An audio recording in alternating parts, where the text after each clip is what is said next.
Hello, my name is Kyle Thompson, and I would like to welcome you to this series that is being recorded on the book of Revelation. Just a real quick bit of information about where all this came from. I am the senior minister at our church, Horse Pasture Christian Church, and on Wednesday mornings for several weeks we've been working through the book of Revelation. And as we've progressed through the book, it's pretty fast moving, a lot of material covered each week, and not everybody's able to make it every week on account of schedule or illness or whatever. And people were feeling like they were maybe getting behind, or since there's such a great volume of material, people were having trouble remembering everything and felt it would be good to be able to go back and access what had been talked about. And so it was suggested maybe to record our Wednesday morning sessions. Well, I tried that and it didn't work out too good. Just the format of our Wednesday morning is such that there's a lot of questions asked, a lot of dialogue back and forth between different members of the class, and it was hard to hear the recording, and it was hard to stay on track, not because of the questions were bad, but the nature of dialogue and asking questions means sometimes you're going to veer off topic a little bit. And so it seemed as if the best thing to do, instead of having an hour 15 long recording that was kind of all over the place, just to go back and work through the material in different recordings to try to make sure that this information was accessible to anybody that maybe missed a class or isn't able to come just because they don't live around here for whatever reason. So that's where all this comes from. And I'm looking forward to it. It's forcing me to go back through the material to bring myself up to speed. And also, I hope that it's a blessing to you that are listening. And I hope that there may be some insights that you glean out of this. Now, a couple introductory things about this before we even begin reading the text in Revelation. First, I do want to acknowledge that I want to humbly admit that I feel that I have some good things that I can bring to discuss about Revelation. I feel pretty confident in many areas about the best way to interpret the book, but at the same time, in my humility, I acknowledge I could be wrong. I want to be clear that I approach this after carefully studying and over a long time of poring over the material, praying over the material, consulting people much wiser than myself to try to form my understanding of the book. But even so, I in no way believe that I somehow have solved the mysteries revolving around interpreting the book of Revelation and that I have all of it figured out. I'm very open to growth, to dialogue, to expanding the way that I think about things. So that being said, as we work through this, there's likely going to be times where I maybe will say something like, this is the way that I think it's best to understand this, but honestly, I don't know. And I'm okay with that because myself, like all of you, we're all work in progress. We're all learning. But I do want to just put that out there that if in listening to this you have a view different than the one that's going to be shared, don't get too worked up about it. Don't just I encourage you just to kind of listen to this perspective in its entirety as we walk through the book. I think that there will be a lot of insights that you could gain from it, and realize that disagreement about Revelation and how to interpret it is nothing new. The church has been wrestling with this for a long time. And so I just wanted to put that caveat out there that although I do believe that what is presented is the best way, I'm not going to sit there and act like I've got it all figured out. I'm open to constructive criticism and guidance, but at the same time, you gotta have an interpretive method to deal with and try to keep it consistent, and that's my goal. I do believe that what is proposed and what will be shared throughout this course is one that helps make very good sense of not just the material in Revelation, but the scriptural testimony as a whole. So that's the first thing. The second thing is I do want to highlight just briefly what the approach will be. Having said that, I don't believe I got it all figured out, but I would be using an approach I felt was good. I now want to identify what that approach will be.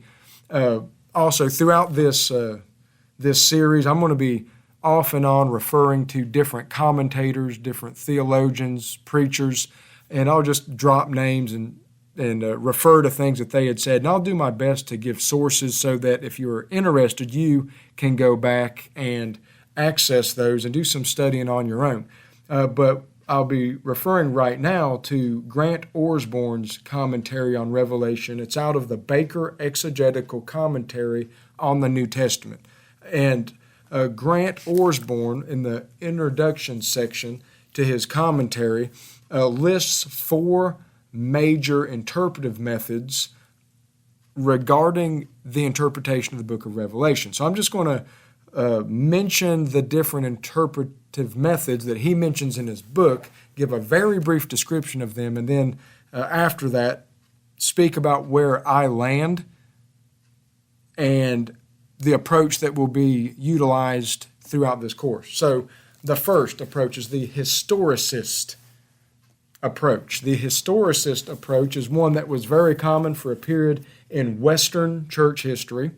It's prevalent even in early American thinking and in American thinking when it came to expositing the scriptures early on. But the whole concept of the historicist approach is that the book of Revelation is a record of the chronological unfolding of historical events. It's basically God's roadmap from the time Jesus went into heaven to the end of the world when Jesus comes back a second time. And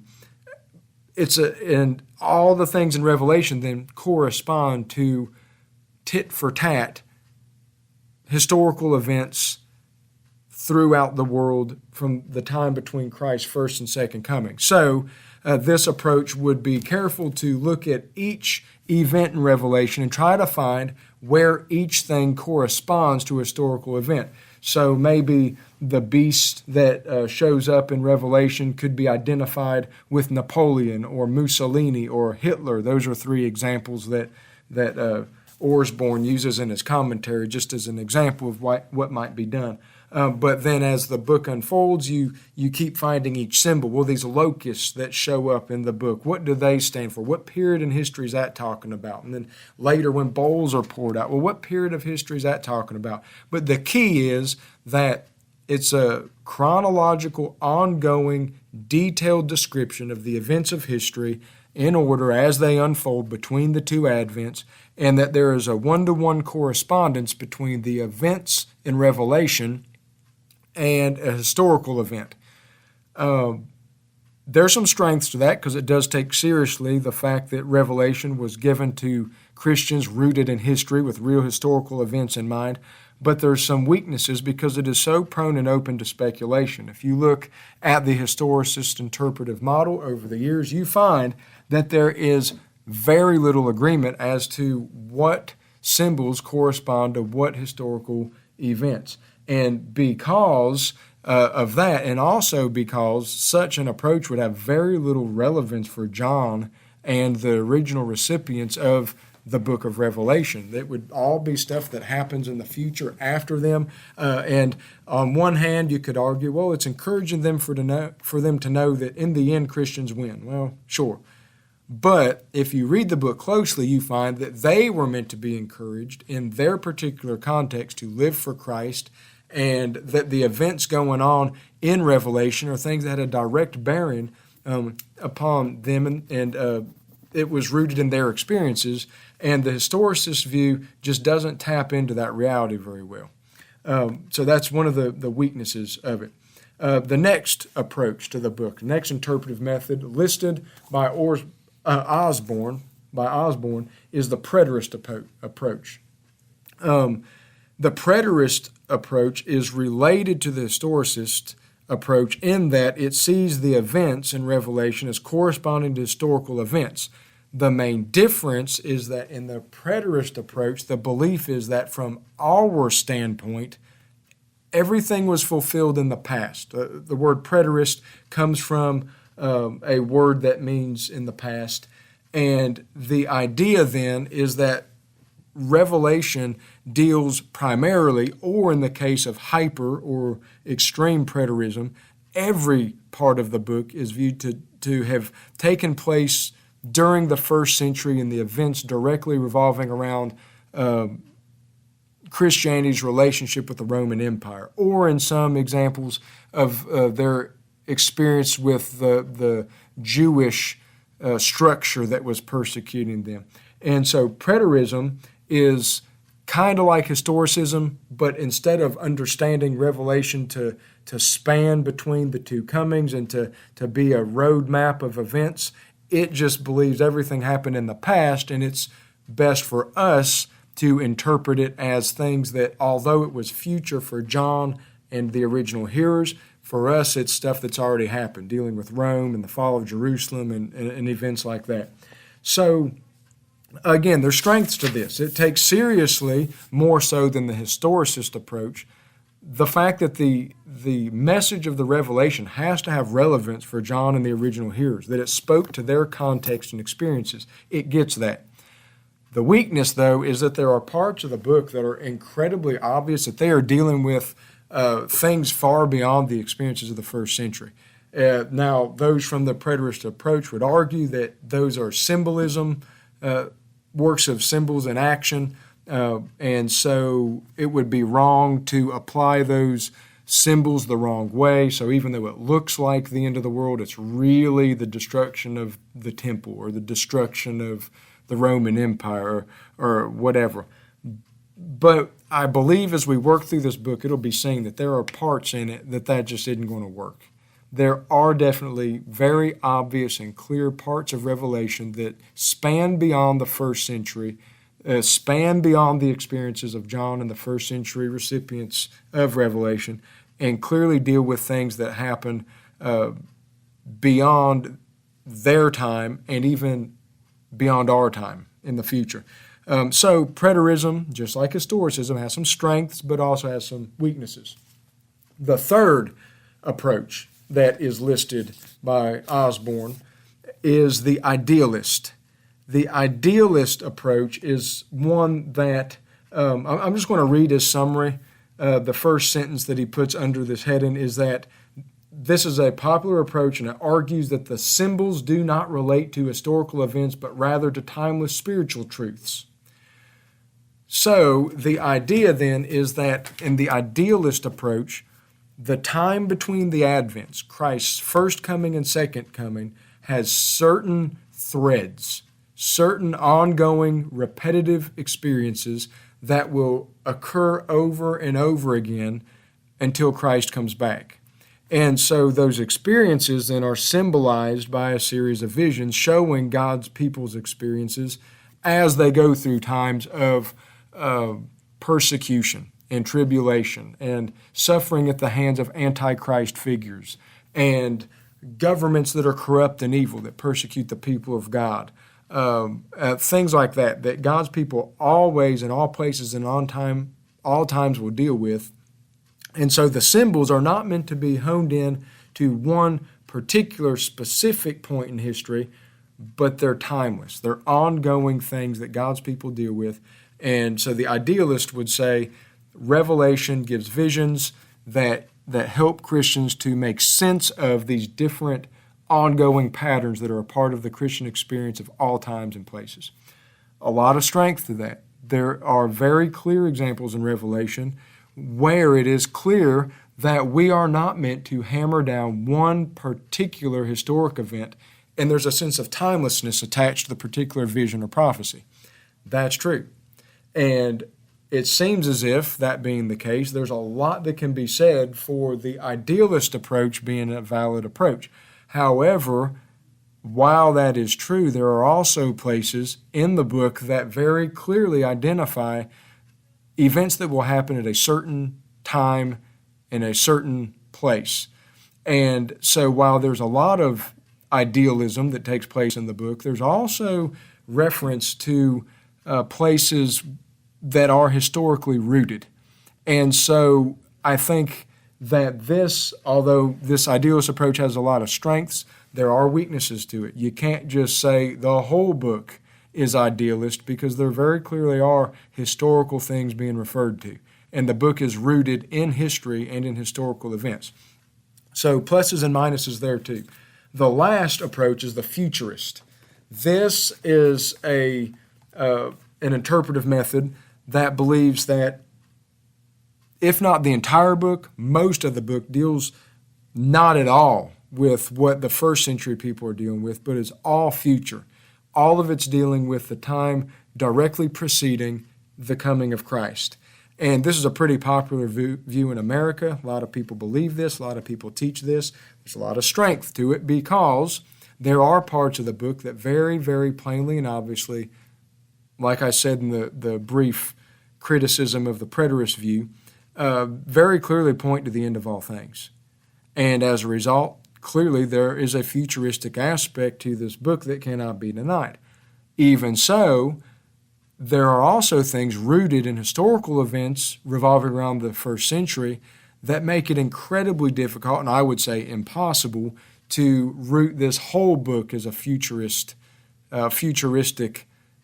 book, because there's things rooted in the experiences and needs of John and the first century hearers. So a lot of strengths with the futurist approach. It takes seriously the fact that there's parts of the book that deal with future events, but there's also parts of the book that deal with things that may have been future for John, but now are past for us. And so strengths and weaknesses there also.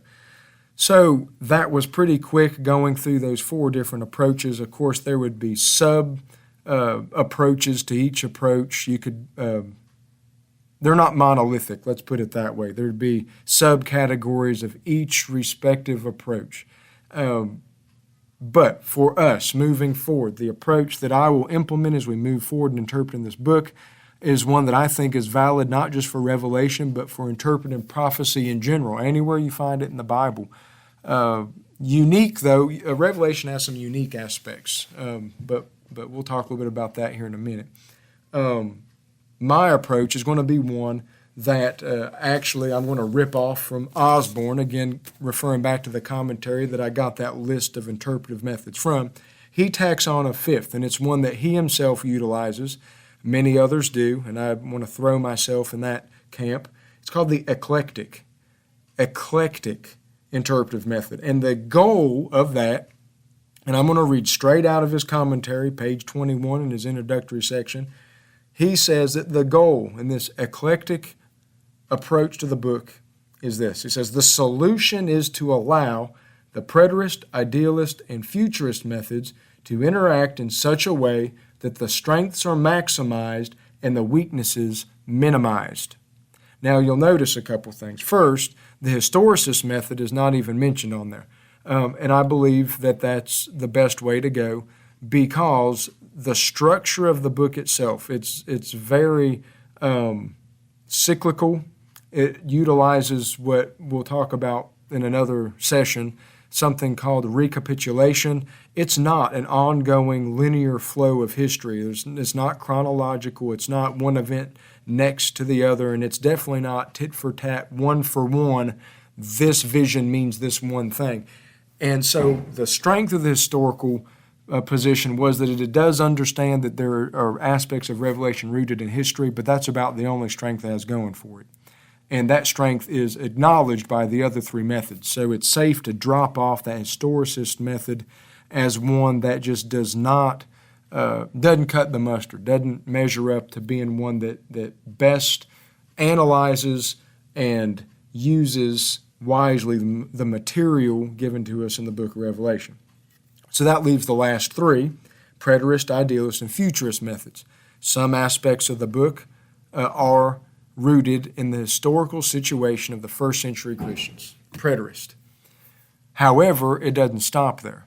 The experiences of the church, there's a sense of timelessness that go on and on and on. And although there were manifestations of certain things like Antichrist figures in the first century, we've had our share of them throughout history since then.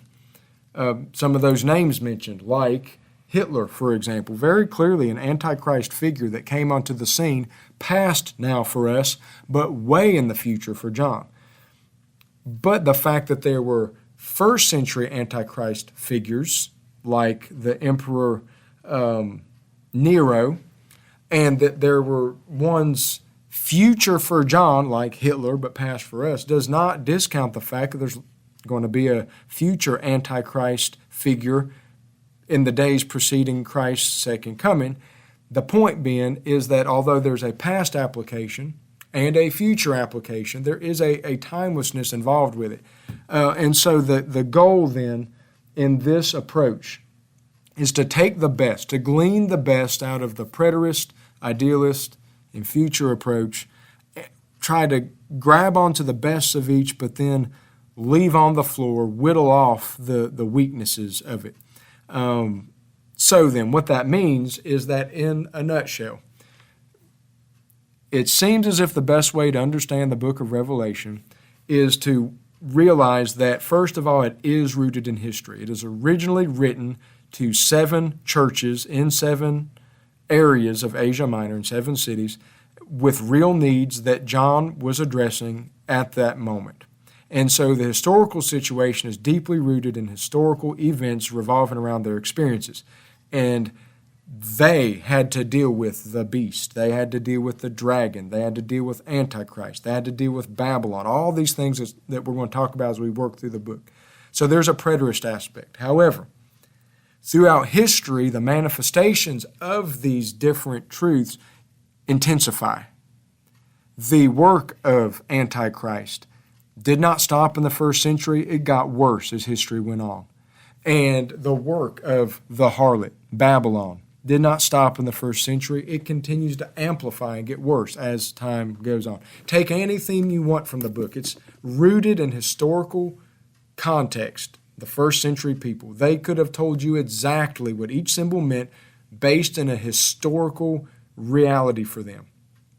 But that historical reality that was their experience by no means exhausts the total meaning of the vision, because we have found that we also have these same things that we deal with, and that Christians have dealt with those same things all through history. Now, that being true, that's not to say that history isn't working towards a climax where all of these things intensify and amplify as we near the end. So there is that futurist aspect to it.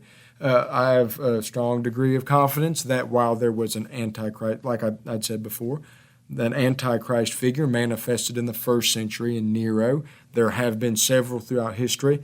It's going to continue to expand until finally we get the big, capital A, Antichrist figure that appears at the end of all things, that will be the one that completely fills up all of the things that Nero and the ones that came after him were tapping into. So that's how this book's going to be approached. We're going to root ourselves in the first century context, realize that it had deep meaning for them then, and there is a past preterist aspect to this, but also realize there's a sense of timelessness. God's people in all times and places have had to deal with the exact same thing since then, but it is all working towards an expanded and amplified end. It's all coming to a head, and at the end of everything, we're going to see these things work out to their greatest extent, and that's the futurist side of it. So, hope that makes at least some sense. If not, if you know me personally, ask me. I'll do my best to sit down, have a discussion, and unpack that for you. So there's that as far as the main interpretive method of the book. I do want to speak briefly about the structure of the book. Again, the fault of the historicist interpretive method was that it viewed all things linear, progressing in a timeline chronologically, unfolding the events of history as they will succeed throughout history. However, Revelation is not structured like that. Revelation works on a repetitive cycle of seven cycles.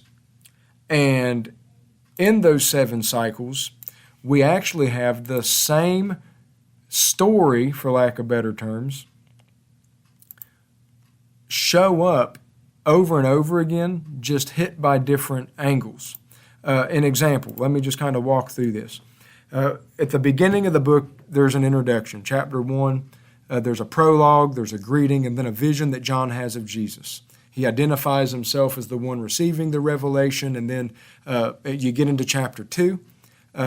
Chapters 2 and 3 are real letters to real churches. Jesus appears at the end of chapter 1 and tells John that he's going to see things, and tells John that he's going to deliver a message to 7 churches in Asia Minor. Those are real letters to real churches facing real issues. Then, after chapter 2 and 3, you get a vision in 4 and 5, heavenly worship, where the throne room of God is seen, and it is shown that he is worthy of all glory, honor, and praise, and you get these powerful images of these angelic beings and all creation ultimately worshiping God, and temple imagery is used there. There's pictures that are reminiscent of the temple that God's people worshiped in under the Old Covenant. And then there's this big crisis. There's a scroll that needs read that's going to mention about God's work in time and in history, what he's going to do for his people, how he's going to put all things right. No one can open the scroll except for the Lamb. That's Jesus. The Lamb then is announced as worthy, and then we get the breaking of the seals that are on the scroll. That's chapters 6 and 7. Now, the story of the seals.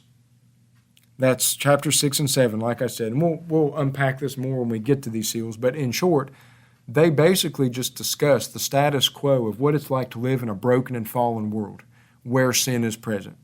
The span of history between Christ's first and second coming will be marked by wars, by pestilences, plagues, and death. That's just how it is, and it's going to keep cycling over and over. That's kind of the imagery of the seals. But even so, in the seals, we're launched forward in chapter 7 to get a glimpse of our victory in heaven.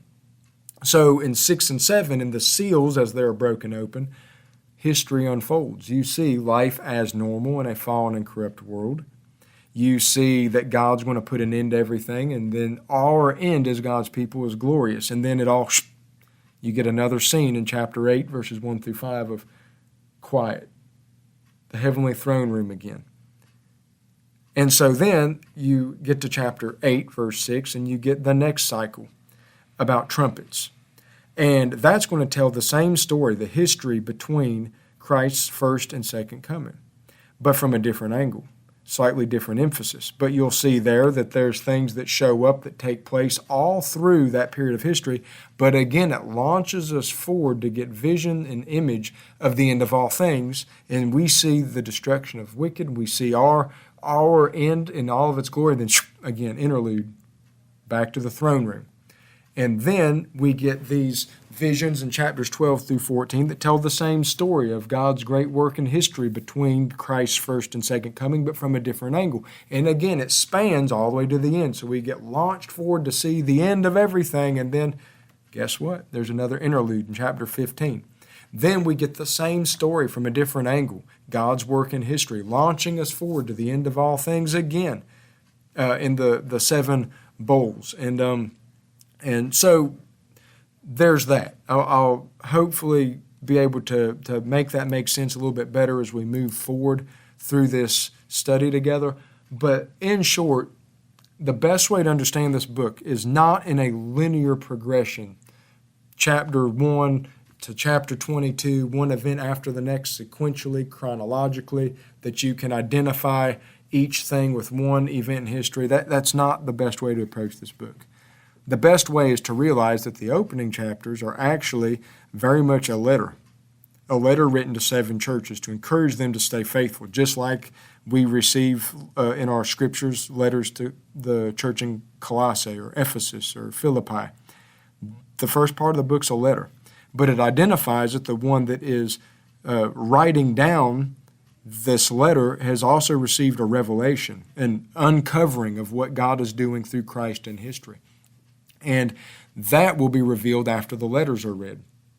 And that story of God's great work of bringing all things to a close to serve his sovereign purposes for his people and for his plan is told in different angles, different ways, over and over again. And then it crescendos. Each cycle gets a little bit more intense and more widespread till we get to the closing chapters of the book and we see the great finale that everything was working towards, and everything ends in great and awesome worship and the end of all things is culminated, and the end is ushered in. So instead of it being linear, it's very repetitive, cyclical. This repetition of one cycle after the next is known as recapitulation. You're going to hear that more as we go forward. But anyhow, in a nutshell, that is our interpretive method for the book, some introductory material regarding the structure of the book. With that being said, I'm going to close this, and then we will begin actually dealing with the text itself in our next session. God bless.